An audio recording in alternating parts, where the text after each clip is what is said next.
Hello, my name is Matthias Kavodik. Welcome guys to my channel. Today we're going to talk about the hero's return era of Thor. So we're going to talk about the Mighty Thor run, issues 1 through 7. We have fantastic art by John Romita Jr. and these issues are written by Dan Jurgens. And when I went back to reread these particular issues, I had my nostalgia goggles on. Like I was thinking, oh, these are groundbreaking issues. I remember when these came out, they were really fantastic, blah, blah, blah.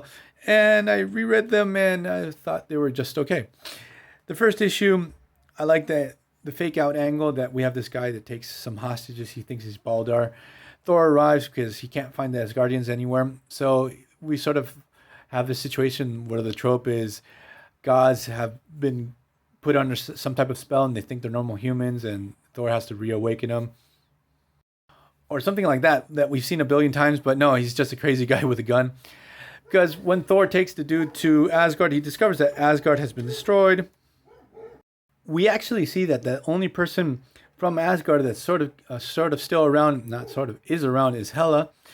Then we cut to this military dude who's found the destroyer armor.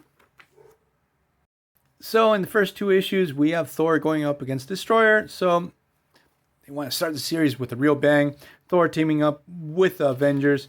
Obviously, those who know about Thor and know that Destroyer is a really heavy hitter. He's designed to take down and fight against Celestials. You would think that if he was designed to fight the Celestials, they would have made him a little bit bigger. But outside of that, what happens in this battle is Thor almost gets killed, or actually gets killed by the Destroyer.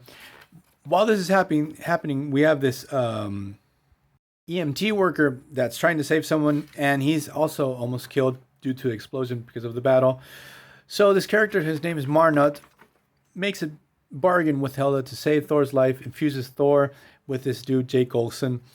So at the beginning of the series, we have the situation that Thor has this new human identity and counterpart named Jake Olsen.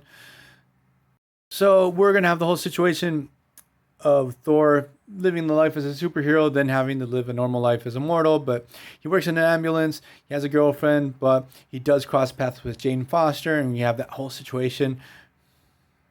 Obviously, Thor does come out on top and defeat the Destroyer. I love John Romita's design for Hela. She looks so incredible. And this new character called Marnut, he looks pretty trippy too.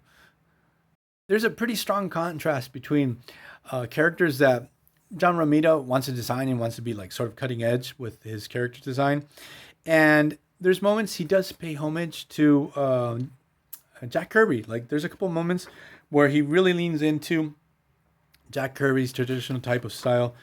So back to the stories. In the first two issues, Thor goes up against the Destroyer.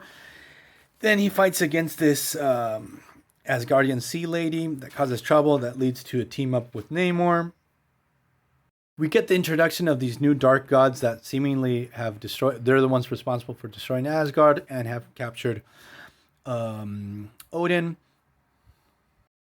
I think this dude's called Pericus or something like that.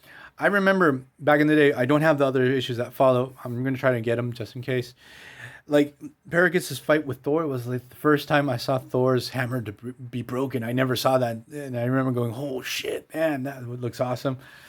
So going back to the other stuff, Thor later on crosses paths with Hercules. He asks him about what happened to the Asgardians.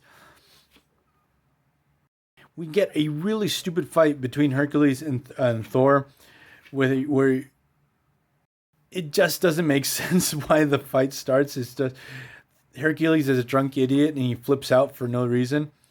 Then we discover that the Greek Pantheon seemingly had been destroyed by the Asgardians. This was a trick by the dark gods.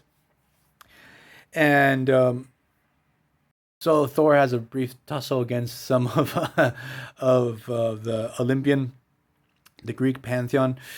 But outside of that, like the first 6 issues feel a little bit weak. I'm going to try to get the other 6, complete the first 12. The story's just okay. Like these dark gods, like knowing in retrospect, like they pop up in this story and you'll never see them again. So at least for me, it just takes away a lot from certain villains when you know they're just a one and done villain type of villain. But I do remember it was super epic to see Thor's hammer be broken, but not within these issues.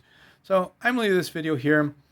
My nostalgia goggles pulled a fast one on me because it's just okay. It's staying in my collection. I'm not going to trade it off. I really love John Romita's work. Like, this is like the equivalent of Odin from the Dark Gods. But outside of that, like, the design looks really awesome. But outside of that, it's just meh. So hope you guys like this video. See you guys next time. Bye.